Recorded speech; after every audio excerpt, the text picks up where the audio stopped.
दोस्तों, स्वागत है आपका हमारे चैनल आर.के. वर्मा में तेनालीराम और राजगुरु की बहुत मजेदार कहानी वीडियो को पूरा जरूर देखें। दोस्तों, तेनालीराम जब बड़े हुए तो उनकी बुद्धिमानी के चर्चे पूरे गांव में होने लगे। गांव में जब भी कोई किसी समस्या में पड़ता तो तेनालीराम के पास उसके समाधान हेतु चला आता। तेनालीराम भी अपनी बुद्धिमत्ता के बल पर चुटकी बजाते ही समस्या का समाधान कर देते। तेनालीराम बुद्धिमान तो थे ही, साथ ही एक श्रेष्ठ कवि भी थे और उनकी वाक्पटुता का तो कोई सानी ही नहीं था।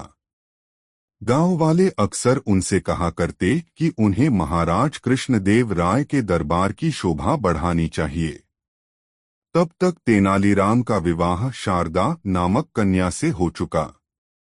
अपने परिवार के उज्ज्वल भविष्य की कामना में तेनालीराम के मन में भी महाराज कृष्णदेव राय के दरबार में जाने की आकांक्षा बलवती होने लगी। किंतु उन्हें ज्ञात नहीं था कि किस तरह वे महाराज के दरबार तक पहुंचे। संयोग से एक दिन महाराज कृष्णदेव राय के दरबार के राजगुरु तेनालीराम के गांव पधारे। तेनालीराम को जब ये ज्ञात हुआ तो वह भागे भागे राजगुरु के पास पहुंचे और उन्हें अपने घर भोज पर आमंत्रित कर लिया। राजगुरु जब तेनालीराम के घर आए तो तेनालीराम और उनकी पत्नी ने उनका बहुत आदर सत्कार किया, उनकी बहुत सेवा शुश्रूषा की। तेनालीराम ने उन्हें अपनी कविताएं सुनाई और अपनी वाक्पटुता से उनका मनोरंजन भी किया। उन्हें पूर्ण आशा थी कि उनकी सेवा और कला से प्रसन्न होकर राजगुरु अवश्य महाराज कृष्णदेव राय के दरबार तक पहुंचने में उनकी सहायता करेंगे। राजगुरु ने गांव से प्रस्थान करने के पूर्व तेनालीराम को आश्वासन दिया कि वह नगर पहुंचते ही महाराज से उनकी सिफारिश करेंगे और इस संबंध में उन्हें शीघ्र ही संदेश भेजेंगे। तेनालीराम प्रसन्न हो गए और उसके बाद से प्रतिदिन राजगुरु के संदेश की प्रतीक्षा करने लगे। लेकिन राजगुरु का संदेश न आना था, नहीं आया। वास्तव में राजगुरु तेनालीराम की बुद्धिमानी देखकर भयभीत हो गए थे। उन्हें भय था कि यदि तेनालीराम राजदरबार में आ गए तो उनकी स्वयं की प्रतिष्ठा कम हो जाएगी। इसलिए उन्होंने तय कर लिया था कि वे तेनालीराम के संबंध में महाराजा कृष्णदेव राय से तो क्या किसी भी अन्य राज दरबारी से चर्चा नहीं करेंगे। इधर दिन गुजरते जा रहे थे और तेनालीराम का धैर्य टूटता जा रहा था। गांव के लोग भी उन्हें चिढ़ाने लगे थे। अंत में तेनालीराम ने निश्चय किया कि अब वे राजगुरु के संदेश के भरोसे नहीं रहेंगे और स्वयं उनसे मिलने नगर जाएंगे। उन्होंने अपनी पत्नी को सामान बांधने को कहा और अगले ही दिन परिवार सहित विजयनगर की राह पकड़ ली। विजयनगर पहुंचकर अपने परिवार को एक धर्मशाला में ठहराकर वे राजगुरु से मिलने निकल गए। उनका पता पूछकर जब वे उनके निवास पर पहुंचे तो देखा कि वहां लोगों की लंबी कतार लगी हुई है। तेनालीराम भी कतार में लग गए। उन्हें पूर्ण विश्वास था कि राजगुरु उन्हें देखते साथ पहचान लेंगे और उनका स्वागत करेंगे। किंतु जब वे राजगुरु के समक्ष पहुंचे तो राजगुरु ने उन्हें नहीं पहचानने का ढोंग किया। तेनालीराम ने उन्हें अपना परिचय देते हुए उन्हें अपनी पिछली मुलाकात स्मरण करवाने का प्रयास किया, किंतु राजगुरु ने सेवकों से कहकर उन्हें अपने घर से बाहर निकलवा दिया। तेनालीराम अपने इस अपमान से बहुत दुखी हुए। उन्होंने तय कर लिया कि चाहे कुछ भी हो जाए वे महाराज से मिलकर ही रहेंगे और राजगुरु से भी अपने अपमान का बदला लेंगे। अगले दिन किसी तरह वह पहरेदारों को बहला फुसलाकर राजदरबार में पहुंच गए। वहां जीवन के वैराग्य और सत्य पर ज्ञानियों और पंडितों की गहन चर्चा चल रही थी। राजगुरु भी उस चर्चा में सम्मिलित थे। राजगुरु कर रहे थे, ये संसार मिथ्या है। जो भी यहाँ घटित हो रहा है सब एक दिवास्वप्न है। ये मन का भ्रम है कि कुछ हो रहा है। यदि जो घटित हो रहा है हम उसमें सम्मिलित न भी हों, हम वह न भी करें तो कोई अंतर नहीं पड़ेगा।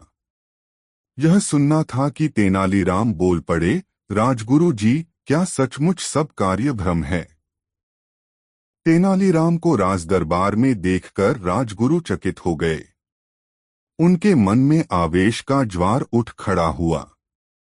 वे उसी क्षण द्वारपालों से कहकर तेनालीराम को दरबार से बाहर फिकवा देना चाहते थे, किंतु महाराज के समक्ष वे ऐसा नहीं कर सकते थे। इसलिए स्वयं के आवेश पर नियंत्रण रख वे मृदु स्वर में बोले, ये सत्य है कि समग्र कार्य भ्रम है। चाहे कुछ किया जाए या न किया जाए, कोई अंतर नहीं पड़ता। यदि ऐसी बात है तो राजगुरु आज दोपहर महाराज के साथ हम सब मिलकर भोजन करेंगे और आप दूर बैठकर देखना और सोचना कि अपने भोजन ग्रहण कर लिया। अब से प्रतिदिन ही ऐसा करना, क्योंकि कुछ किया जाए या न किया जाए, कोई अंतर तो पड़ता ही नहीं है। तेनालीराम मुस्कुराते हुए बोला। ये सुनना था कि महाराज और सारे दरबारी हंस पड़े। राजगुरु का सिर लज्जा से झुक गया। महाराज कृष्णदेव राय तेनालीराम के तर्क से बहुत प्रभावित हुए थे। उन्होंने उनका परिचय पूछा। तेनालीराम ने अपना परिचय देते हुए गांव में राजगुरु से मिलने और गांव से राजदरबार पहुंचने का वृतांत सुना दिया। पूरा वृतांत सुनकर महाराज राजगुरु पर बहुत क्रोधित हुए। महाराज तेनालीराम की वाक्पटुता और बुद्धिमानी से अति प्रसन्न थे। उन्होंने उन्हें राज्य का मुख्य सलाहकार बना दिया और इस तरह तेनालीराम महाराज कृष्णदेव राय के अष्टदिग्गजस का अभिन्न अंग बन गए। दोस्तों, वीडियो को एक लाइक जरूर कर दे। तेनालीराम और महान पुस्तक। राजा कृष्णदेव राय के दरबार में अक्सर ज्ञानी विद्वान पंडितों के मध्य विभिन्न विषयों पर चर्चा हुआ करती थी। समय समय पर विभिन्न राज्यों से भी विद्वान पुरुष दरबार में आते और अपने ज्ञान का परिचय देते थे। राजा भी उनके आवभगत और सम्मान में कोई कसर नहीं छोड़ते थे। एक बार एक व्यक्ति राजा कृष्णदेव राय के दरबार में उपस्थित हुआ। वह स्वयं को महान ज्ञाता और विद्वान दर्शा रहा था। उसका अहंकार उसकी बातों से झलक रहा था। उसने स्वयं के बारे में खूब बढ़ा चढ़ाकर बातें की। उसके बाद दरबार में बैठे ज्ञानियों को वाद विवाद के लिए चुनौती दे दी। उसकी बढ़ी ही बातों से सभी दरबारी सहम गए थे। अपमान के डर से किसी भी दरबारी ने उसके साथ वाद विवाद की चुनौती स्वीकार नहीं की। ऐसा में राजा ने तेनालीराम की ओर देखा तो तेनालीराम अपने स्थान से उठा खड़ा हुआ। वह विद्वान को प्रणाम करते हुए बोला, महाशय, मैं आपके साथ वाद विवाद के लिए तैयार हूँ। कल ठीक इसी समय मैं आपसे राजदरबार में भेंट करता हूँ। अगले दिन पूरा राजदरबार भरा हुआ था।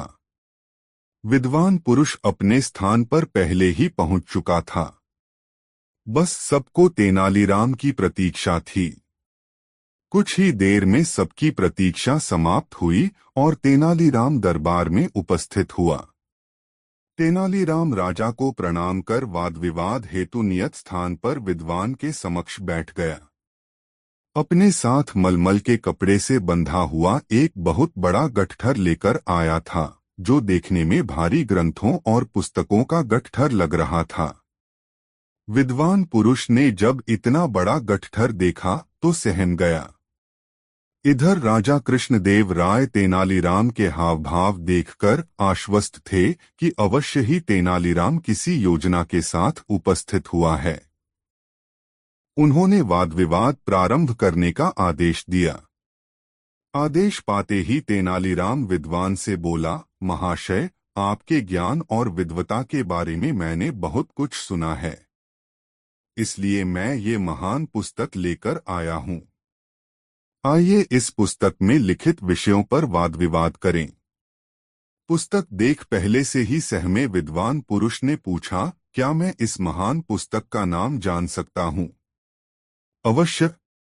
इस पुस्तक का नाम है तिलक्षता महिषा बंधन, तेनालीराम बोला। पुस्तक का नाम सुनकर विद्वान पुरुष घबरा गया। उसने पहले कभी उस पुस्तक का नाम नहीं सुना था। वह सोचने लगा कि इस पुस्तक का तो मैंने नाम तक नहीं सुना है। इस पर लिखित विषयों पर मैं कैसे चर्चा कर पाऊंगा। वह तेनालीराम से बोला, यह तो बहुत उच्च कोटि की पुस्तक प्रतीत होती है। इस पर चर्चा करने मुझे बहुत प्रसन्नता होगी, किंतु आज मेरा स्वास्थ्य ठीक नहीं है। ऐसे गहन विषय पर चर्चा हेतु मन मस्तिष्क के साथ साथ सेहत भी दुरुस्त होनी आवश्यक है। मैं आज आराम करता हूँ। कल इस पुस्तक पर स्वस्थ मन मस्तिष्क से चर्चा करेंगे। तेनालीराम मान गया। अगले दिन वह नियत समय पर अपना गठठर लिए पुनः राजदरबार में पहुंचा, किंतु विद्वान पुरुष का कोई अतापता नहीं था। बहुत देर प्रतीक्षा करने के बाद भी वह उपस्थित नहीं हुआ। वाद विवाद में हार जाने के डर से वह नगर से भाग चुका था। राजा सहित सभी दरबारी चकित थे कि ऐसी कौन सी पुस्तक तेनालीराम ले आया, जिसके डर से स्वयं को महान ज्ञाता बताने वाला भाग गया। राजा ने पूछा, तेनाली, बताओ तो सही, ये कौन सी महान पुस्तक है? मैंने भी आज से पहले कभी इस पुस्तक का नाम नहीं सुना है। तेनालीराम मुस्कुराते हुए बोला, महाराज, यह कोई महान पुस्तक नहीं है। मैंने ही इसका नाम तिलक्षता महिषा बंधन रख दिया है। इसका अर्थ तो बताओ, तेनाली राजा बोले।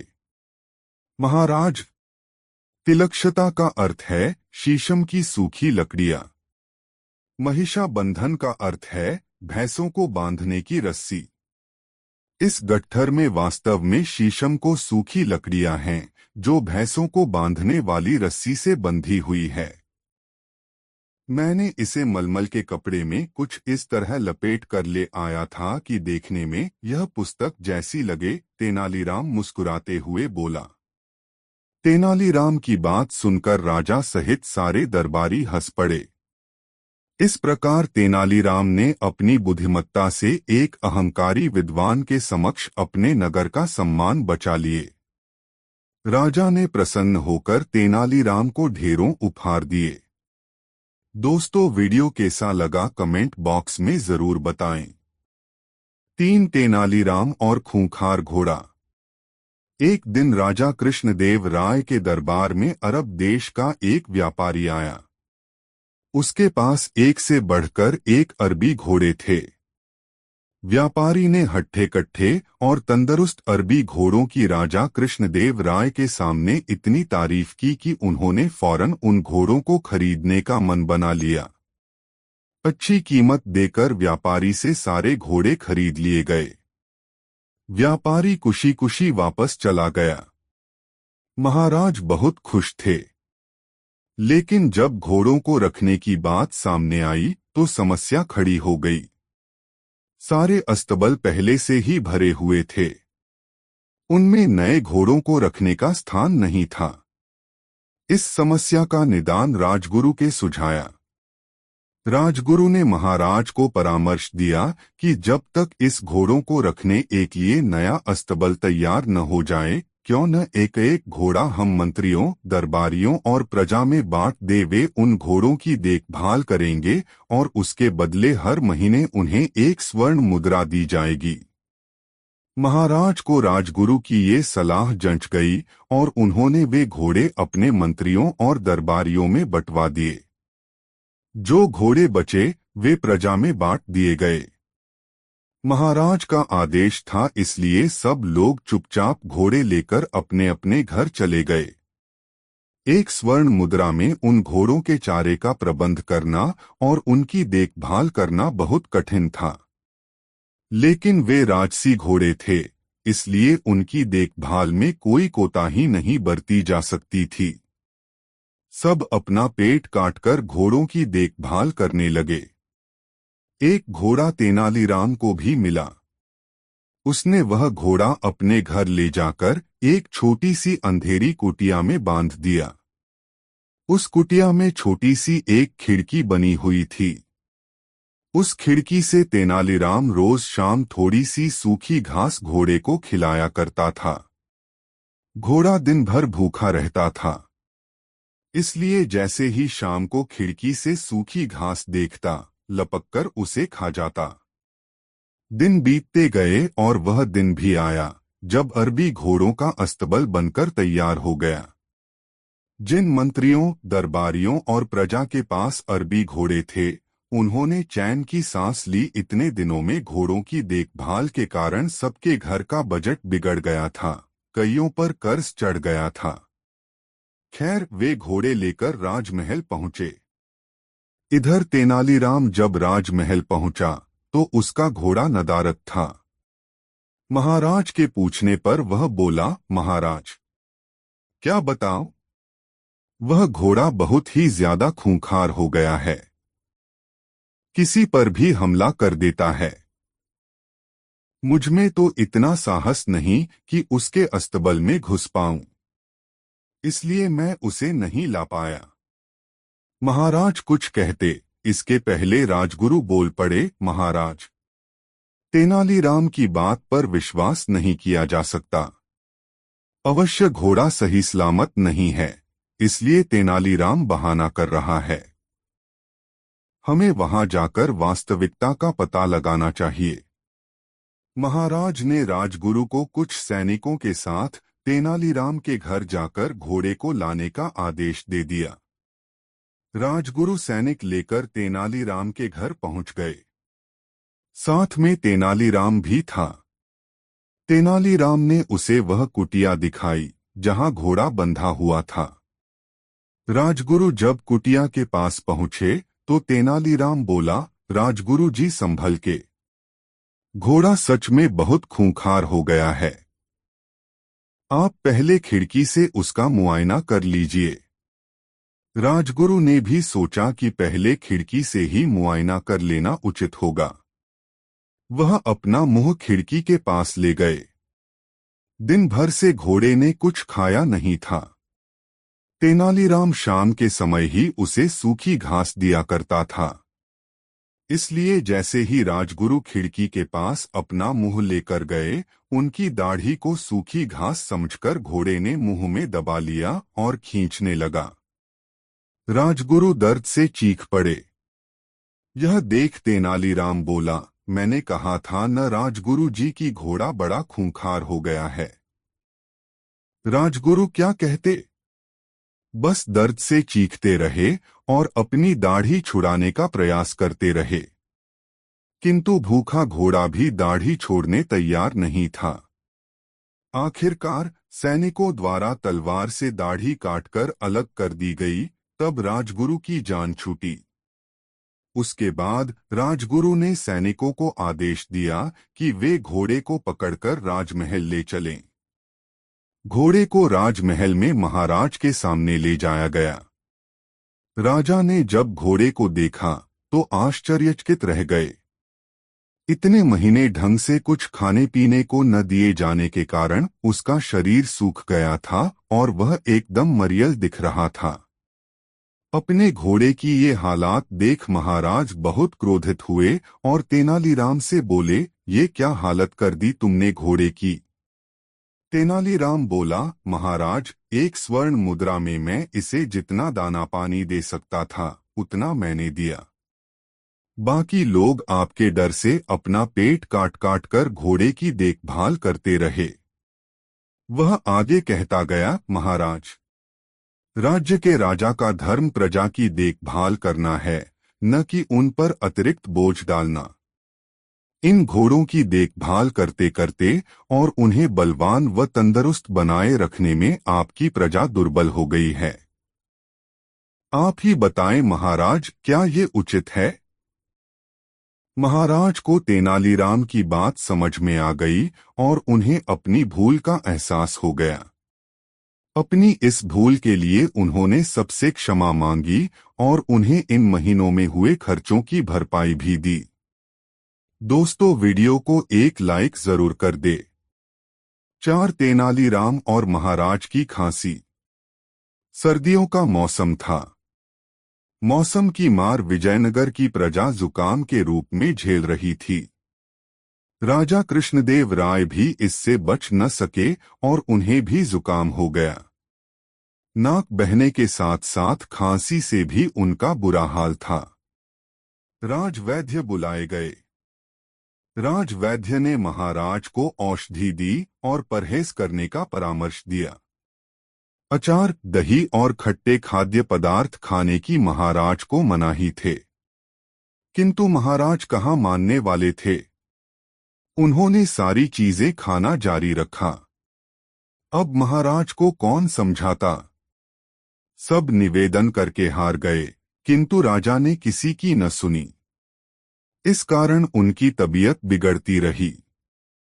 हारकर राजवैद्य और दरबार के मंत्री तेनालीराम के पास गए और उन्हें समस्या बताते हुए महाराज को किसी तरह समझाने का निवेदन किया।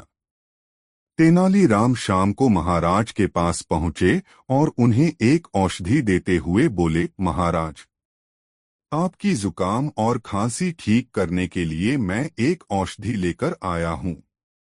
इस औषधि के साथ आपको परहेज करने की कोई आवश्यकता नहीं है। आप जो चाहे खा सकते हैं। अरे वाह!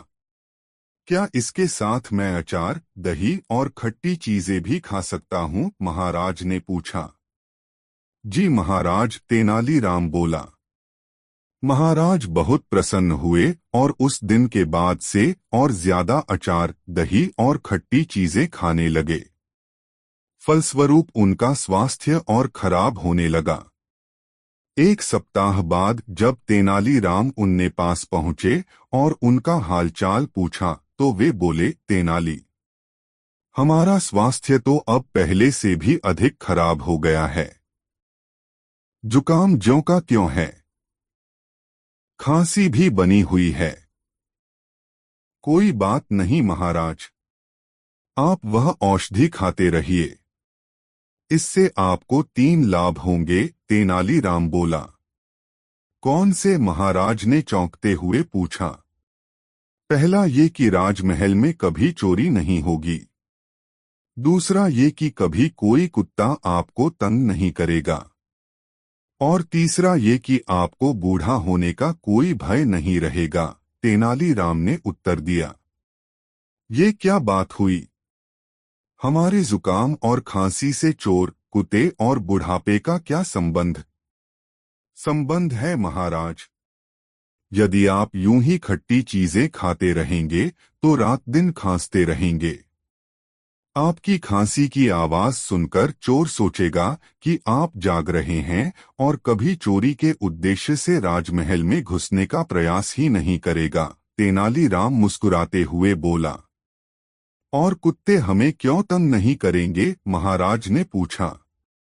जुकाम खांसी से आपका स्वास्थ्य लगातार गिरता चला जाएगा। तब आप इतने कमजोर हो जाएंगे कि बिना लाठी चल नहीं पाएंगे। जब कुत्ता आपको लाठी के साथ देखेगा तो डर के मारे कभी आपके पास नहीं फटकेगा।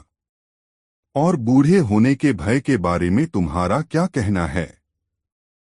महाराज, आप हमेशा बीमार रहेंगे तो कभी बूढ़े नहीं होंगे, क्योंकि आप युवावस्था में ही मर जाएंगे।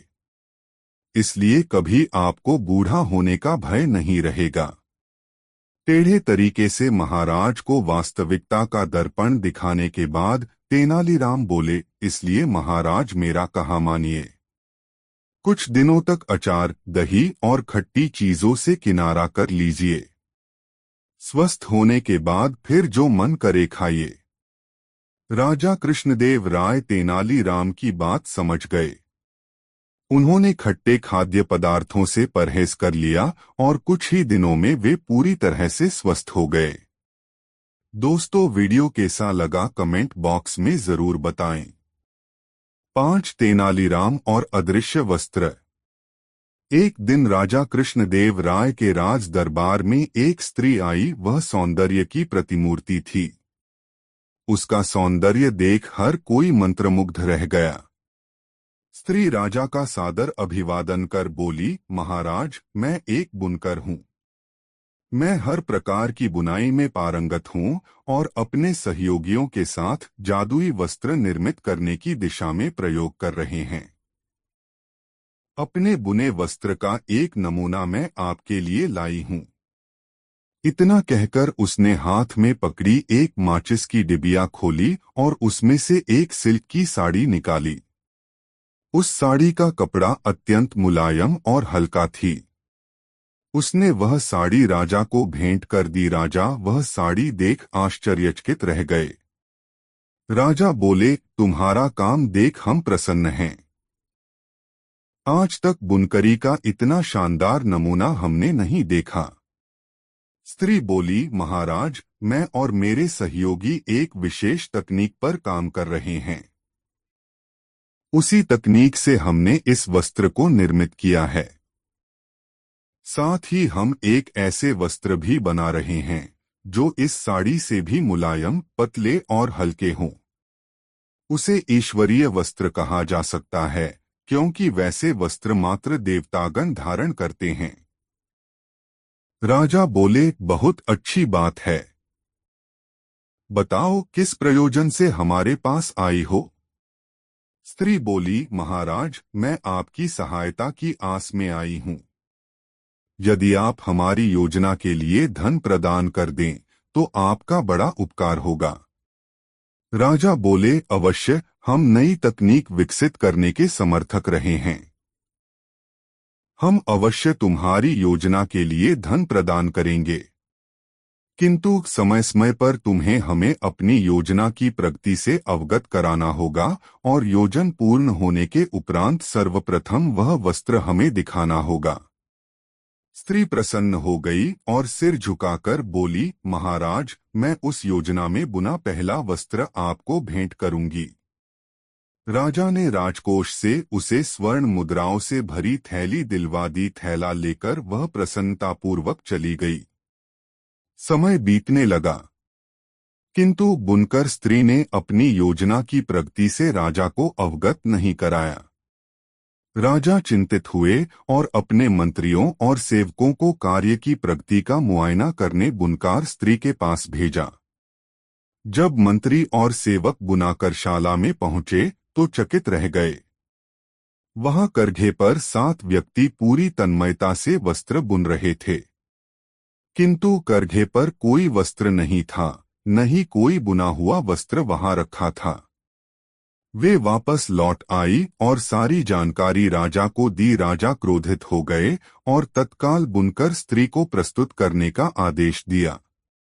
बुनकर स्त्री दरबार में उपस्थित हुई। उसके साथ एक कन्या भी थी जो हाथ में थाल लिए हुए थी। वह बोली, प्रणाम महाराज, मेरी भेंट स्वीकार करें। ये उस ईश्वरीय वस्त्र का नमूना है जिसके संबंध में मैंने आपको बताया था।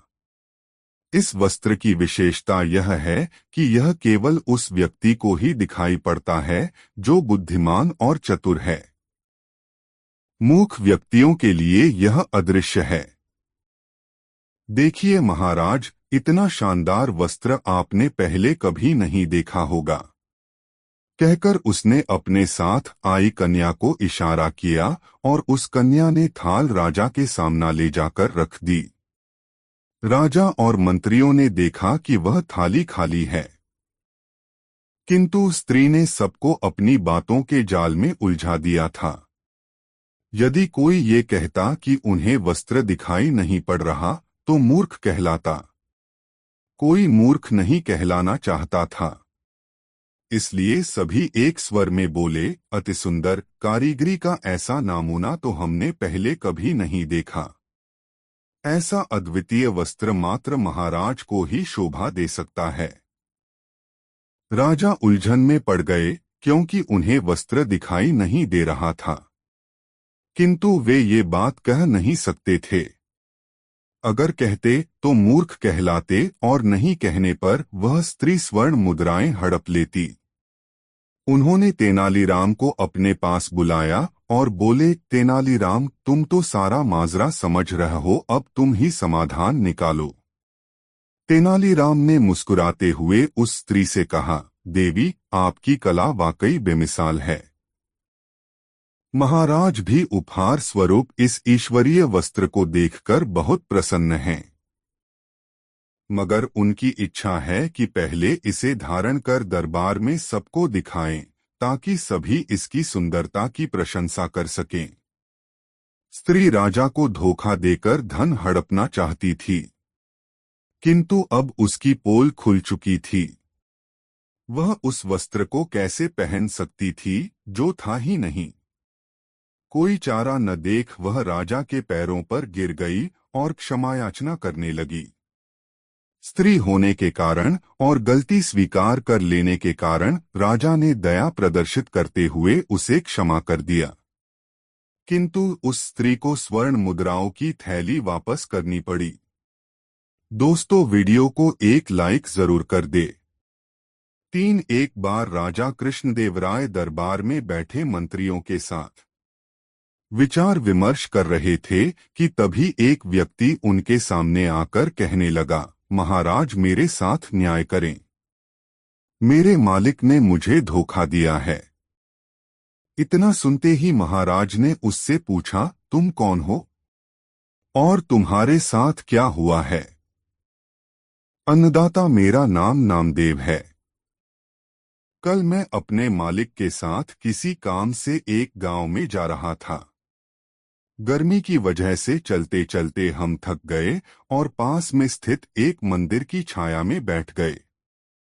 तभी मेरी नजर एक लाल रंग की थैली पर पड़ी जो कि मंदिर के एक कोने में पड़ी हुई थी। मालिक की आज्ञा लेकर मैंने वो थैली उठा ली। उसे खोलने पर पता चला कि उसके अंदर बेर के आकार के 2 हीरे चमक रहे थे। हीरे मंदिर में पाए गए थे, इसलिए उन पर राज्य का अधिकार था। परंतु मेरे मालिक ने मुझसे ये बात किसी को भी बताने से मना कर दिया और कहा कि हम दोनों इसमें से एक एक हीरा रख लेंगे। मैं अपने मालिक की गुलामी से परेशान था, इसलिए मैं अपना काम करना चाहता था, जिसके कारण मेरे मन में लालच आ गया। हवेली आते ही मालिक ने हीरे देने से साफ इनकार कर दिया। यही कारण है कि मुझे इंसाफ चाहिए।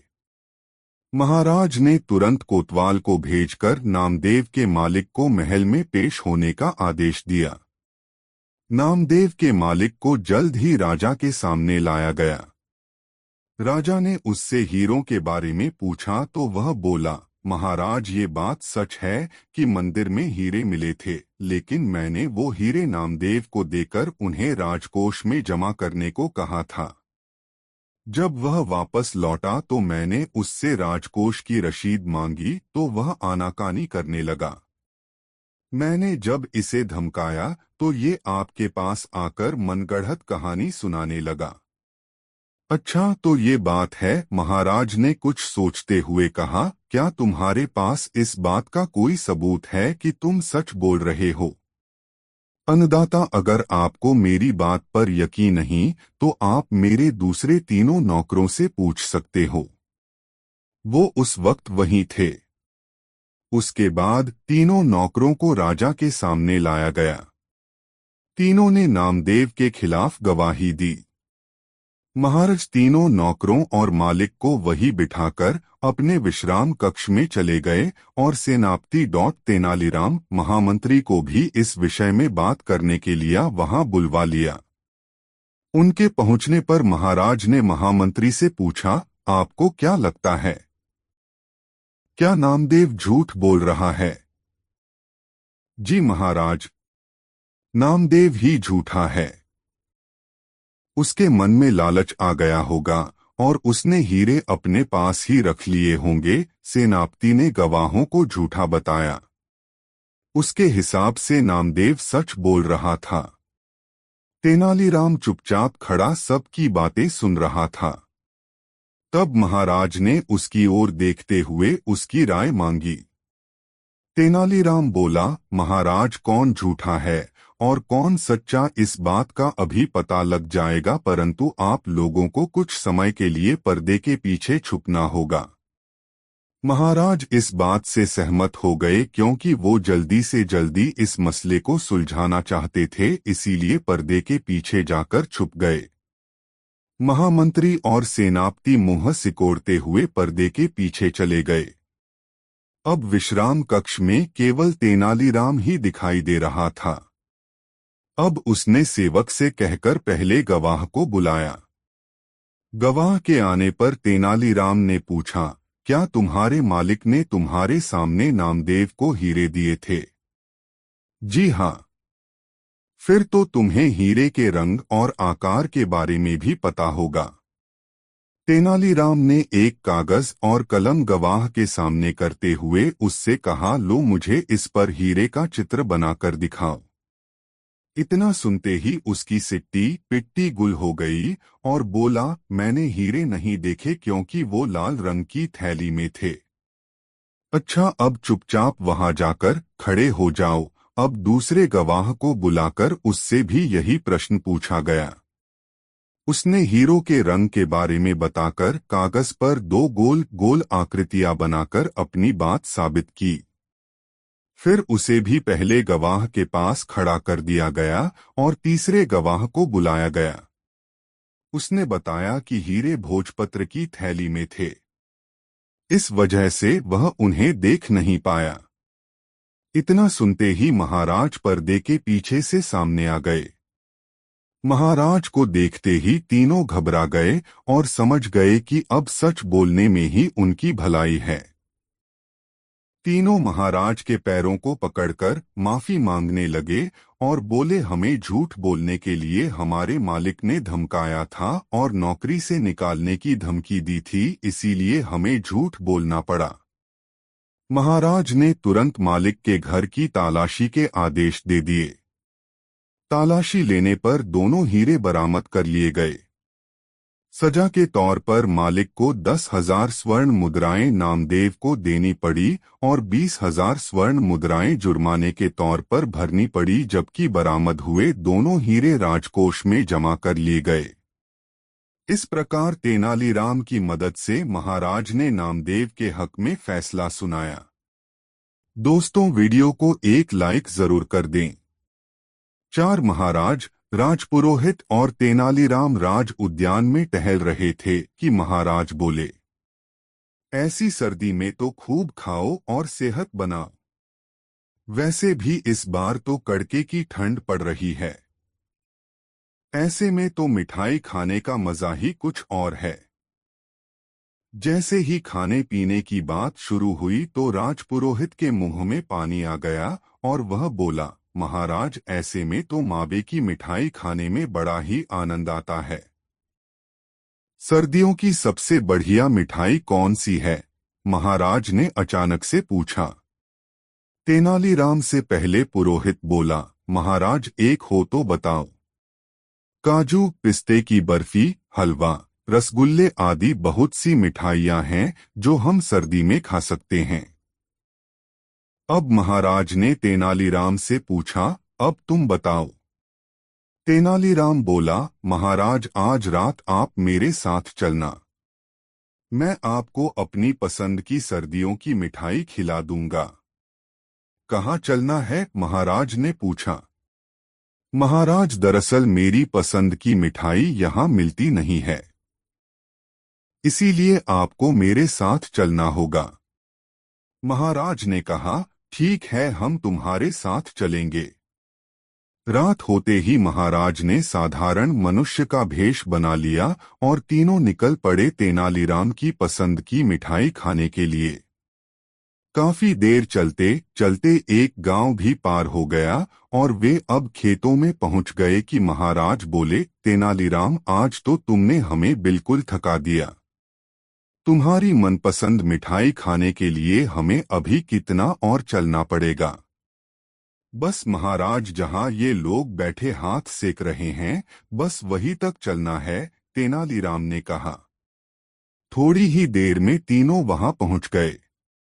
तेनालीराम ने महाराज और पुरोहित को वहां रुकने के लिए कहा और खुद थोड़ी ही दूरी पर स्थित एक कोल्हू में जा पहुंचा, जहां एक तरफ गन्नों की पिराई हो रही थी और एक तरफ बड़े बड़े कड़ाहों में गन्ने का रस पकाकर ताजा गुड़ बनाया जा रहा था।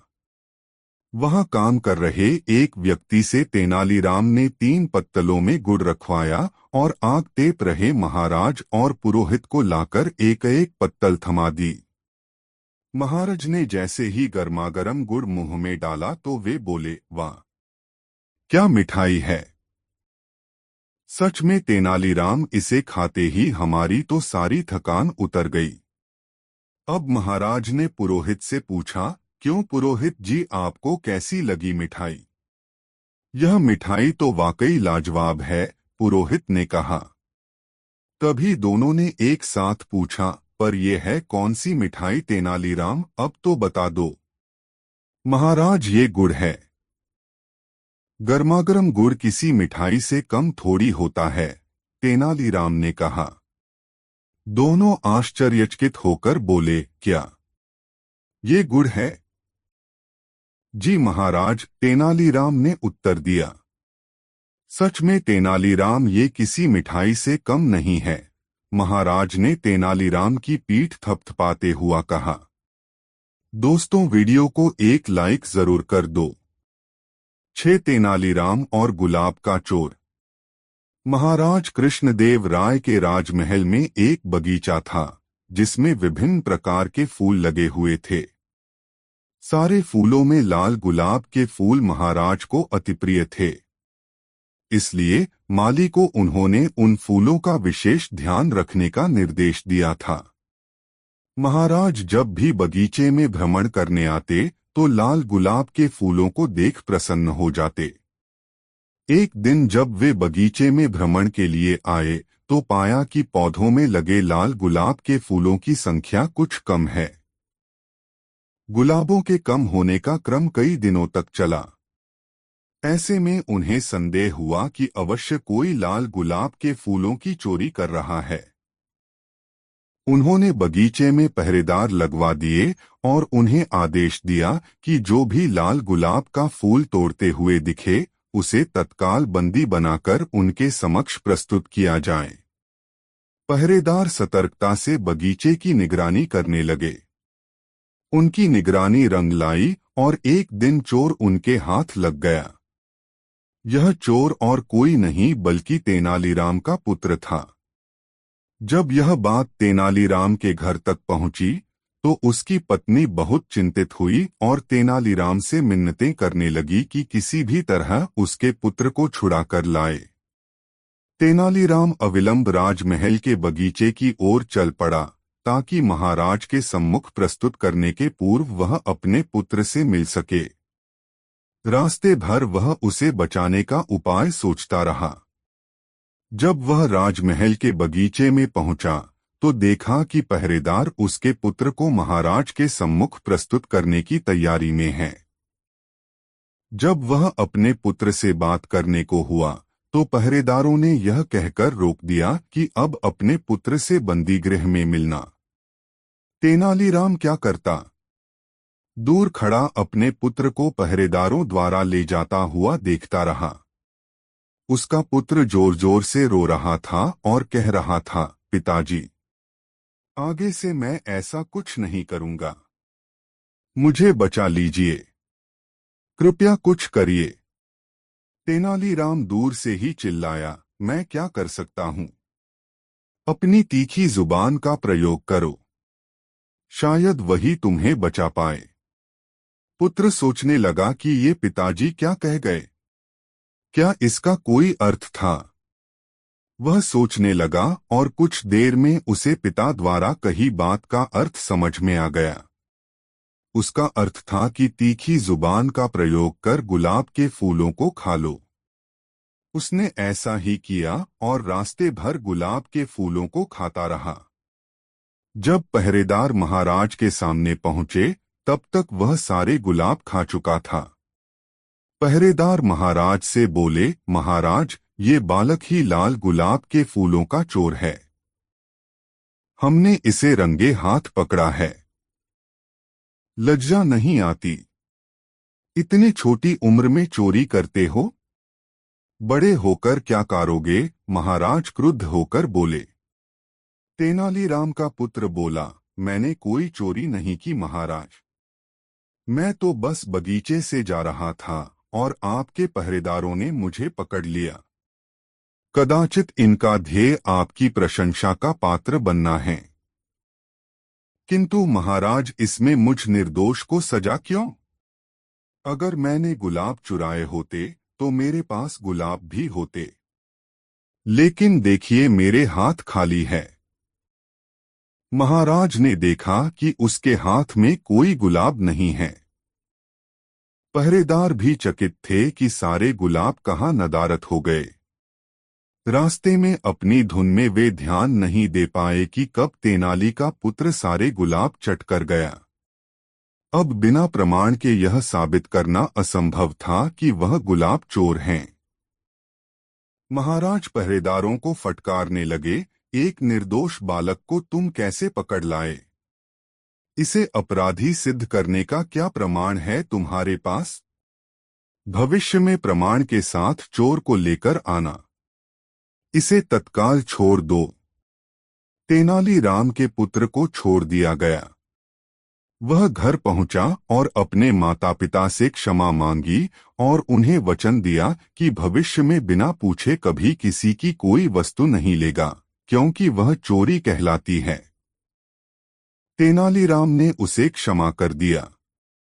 दोस्तों, वीडियो को एक लाइक जरूर कर दे। साथ तेनालीराम और संतुष्ट व्यक्ति के लिए उपहार।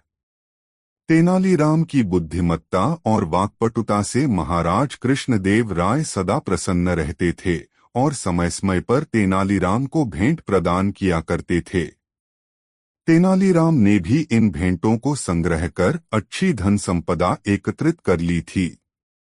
एक दिन जब वह राज दरबार पहुंचा तो उसने कीमती वस्त्र और आभूषण धारण कर रखे थे, जिसे देख महाराज ने कहा, तेनाली, क्या तुम्हें आभास है कि तुम्हारी वेशभूषा और रहन सहन में बहुत परिवर्तन आ चुका है? प्रारंभ में तुम्हारी वेशभूषा अति साधारण रहा करती थी। क्या बात है? तेनालीराम ने उत्तर दिया, महाराज, समय के साथ मनुष्य की वेशभूषा और रहन सहन परिवर्तित होती है और इसमें धन की विशेष भूमिका रहती है। आपके द्वारा दी गई भेंटों से मैंने पर्याप्त बचत की है। उन्हें ही खर्च कर मैं ऐसी वेशभूषा धारण कर पा रहा हूं। तो इसका अर्थ ये हुआ कि तुम्हारे पास धन की कोई कमी नहीं है। इस स्थिति में तो तुम्हें दान पुण्य करना चाहिए, महाराज बोले। ये सुनकर तेनालीराम बात पलटते हुए बोला, महाराज, धन मेरे पास अवश्य है, किंतु इतना नहीं कि उसमें से दान पुण्य कर सकूं। तेनालीराम की ये बात महाराज को खटक गई। उन्होंने उसे लताड़ा कि राज्य के मुख्य सलाहकार के पद पर होते हुए उन्हें ऐसी बातें शोभा नहीं देती। तेनालीराम क्या करता?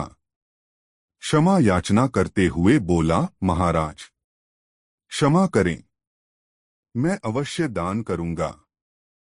आप ही मुझे बताएं कि मुझे क्या दान करना चाहिए।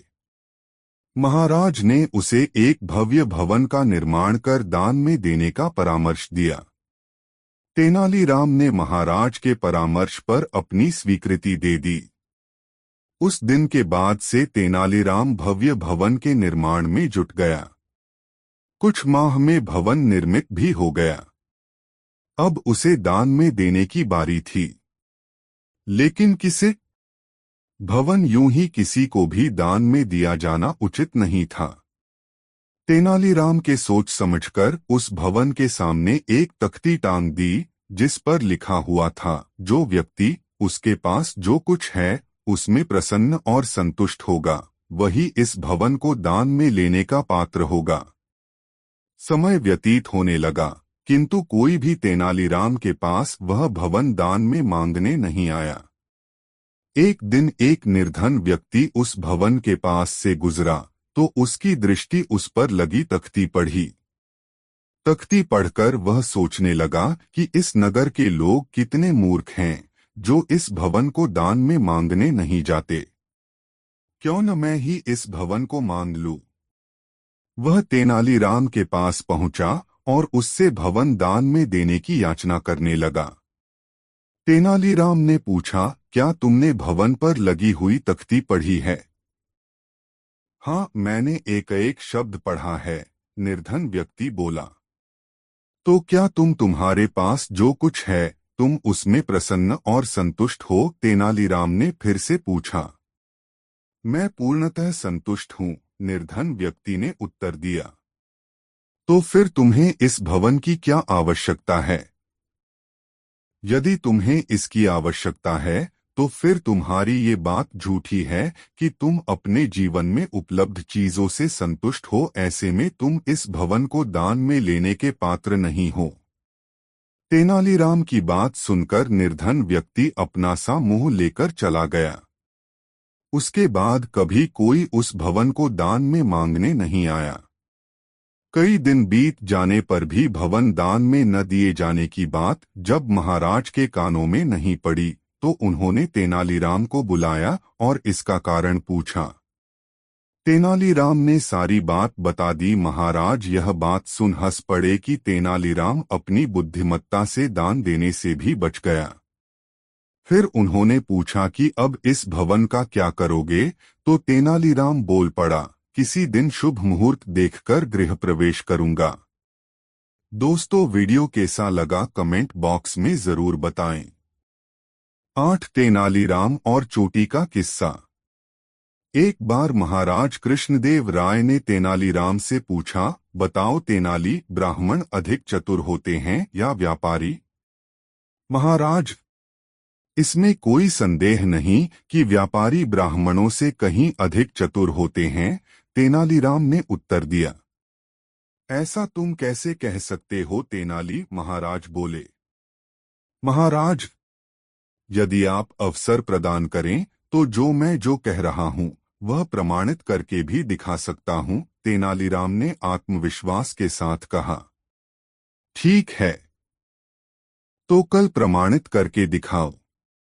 जैसी महाराज की आज्ञा, किंतु मेरी एक शर्त है कि कल मैं जो कुछ भी करूं आप उसके बीच में कुछ न कहें, नहीं किसी अन्य को कोई रोड़ा डालने दें। महाराज ने तेनालीराम की बात मान ली। अगले दिन दरबार लगा। समस्त दरबारी दरबार में उपस्थित थे। राजगुरु भी अचानक तेनालीराम राजगुरु से बोला, राजगुरु जी, मेरा आपसे एक निवेदन है। यदि आपको मेरा निवेदन बुरा लगे तो क्षमा करें, किंतु ये अति आवश्यक है। ऐसा क्या निवेदन है? तेनालीराम राजगुरु ने पूछा।